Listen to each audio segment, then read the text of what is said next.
jusqu'à présent, aucun cinéma n'est capable d'absorber la taxe. Alors 3% ça passe sur certains, sur d'autres ça passe pas du tout. Sur un cinéma comme Madiana, on a eu d'autres choix, par exemple cette année, que d'augmenter le prix du billet en espérant avoir peu ou prou une augmentation du chiffre d'affaires qui serait de 2-3%.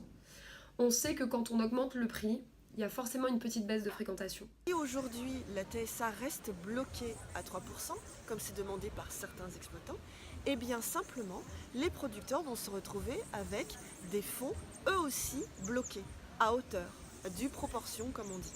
Ça veut dire donc qu'une nouvelle fois, les producteurs vont se retrouver à devoir réduire leurs ambitions.